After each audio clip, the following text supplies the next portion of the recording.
여러분 반갑습니다. 서목사의 말씀 창고의 서목사입니다. 오늘도 함께 말씀을 나누는 여러분들을 사랑하고 축복합니다. 좋아요와 구독을 눌러주세요.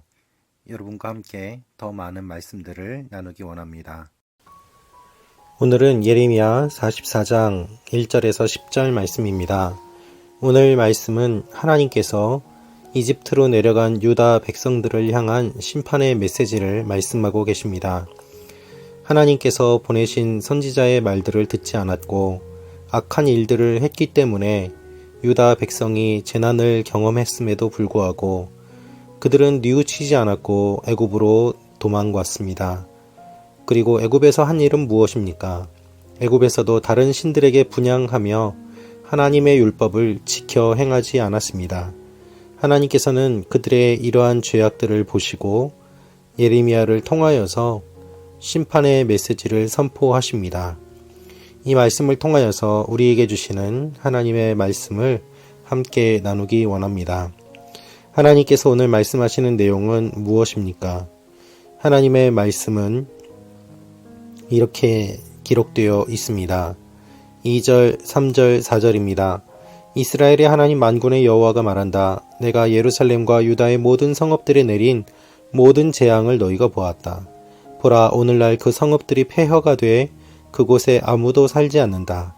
이는 그들이나 너희나 너희 조상들이 알지 못하는 다른 신들에게 향을 태우며 섬김으로써 나를 화나게 한 죄악 때문이다. 그러나 내가 너희에게 내 종 예언자들을 거듭 보내서 말했다. 내가 미워하는 이 가증한 일을 하지 말라.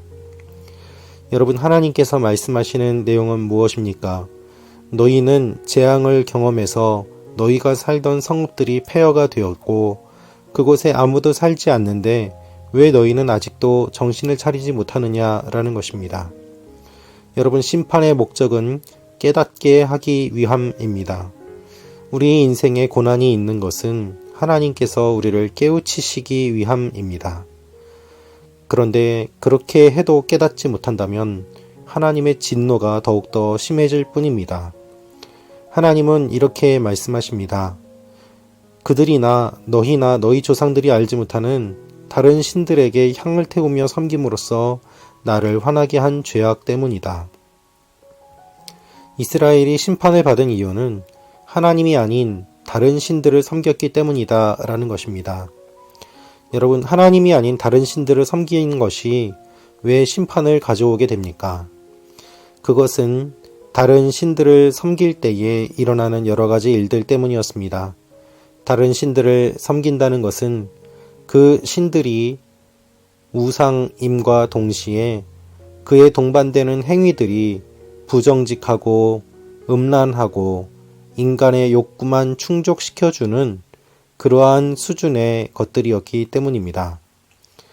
여러분, 하나님을 섬긴다는 것은 무엇입니까? 하나님을 섬긴다는 것은 단순히 하나님께 제사드리고 예배드린다는 것을 의미하지 않습니다. 주님을 섬긴다는 것은 하나님이 원하시는 거룩한 도덕성을 회복해야 된다는 것과 또한 하나님의 백성답게 살아야 되는 어떠한 법으로 정해지지 않아도 스스로 하나님의 백성답게 살 수 있는 인간의 존엄성과 고귀함을 포함하고 있는 것입니다. 여러분, 인간의 고귀함은 어디에서 옵니까? 그것은 인간이 동물이 아니라 하나님의 형상으로 지음받았다는 데서 옵니다. 성경은 우리가 하나님의 형상이라고 말씀하고 있습니다.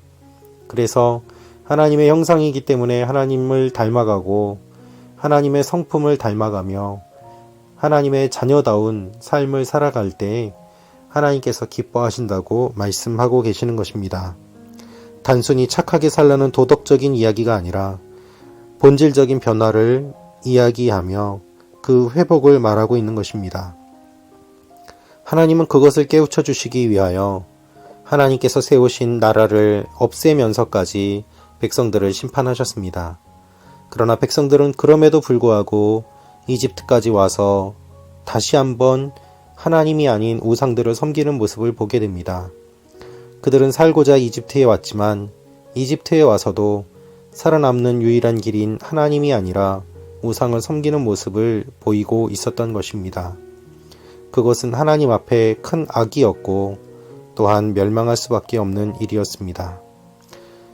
여러분, 하나님은 그래서 이렇게 말씀하십니다.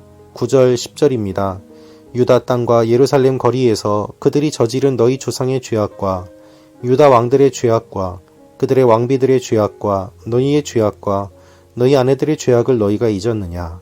오늘날까지도 그들이 자기 자신을 낮추지 않고 두려워하지도 않으며 내가 너희와 너희 조상들 앞에 세운 내 율법과 율례를 따르지도 않았다. 종교의 역할은 무엇입니까? 종교의 역할은 사회의 정신적, 양심적 기준을 세우는 것입니다. 그것은 단순한 도덕이 아니라 하나님 앞에 우리 한 사람 한 사람이 거룩을 회복할 때에 가능한 일입니다. 교회가 거룩을 잃어버리면 그것은 오히려 더 추하게 되고 맛을 잃어버린 소금과 같이 발에 밟혀질 뿐입니다. 하나님께서 원하시는 것은 거룩입니다. 그래서 사람들이 잘못했을 때 심판하시지만 다시 한번 거룩을 회복하기를 원하고 계십니다. 그럼에도 불구하고 그것을 깨닫지 못한다면 더 큰 심판이 임할 뿐입니다. 여러분, 우리는 심판받는 것을 두려워해야 합니다. 그리고 하나님 앞에 우리의 모습을 다시 한번 돌아보며 바르게 서야 합니다. 하나님께서는 우리에게 말씀하십니다. 너희에게 있던 것들을 빼앗기고 무너지고 심지어는 너희가 사랑하는 사람들을 잃어버리지만 그 이유가 무엇인지 깨닫지 못하느냐라는 것입니다. 그 이유가 무엇이라고 말씀하십니까? 하나님을 경외하지 않았기 때문이다 라고 말씀하십니다. 그러므로 회복은 다시 한번 하나님께로 돌아가는 것입니다. 하나님께로 돌아가는 교회, 하나님께로 돌아가는 그리스도인, 하나님께로 돌아가는 우리 한 사람 한 사람이 될 때 하나님께서는 다시 한번 우리에게 기회를 주실 것입니다. 이 사실을 기억하며 하나님 앞에 거룩한 백성으로 살아가는 여러분과 제가 되기를 원합니다. 기도하겠습니다. 아버지 하나님, 우리를 거룩한 자녀로 삼아 주옵소서. 하나님의 자녀답게 살게 하시고 하나님의 자녀로서의 본질을 잊지 않게 하여 주옵소서. 예수님의 이름으로 기도합니다. 아멘.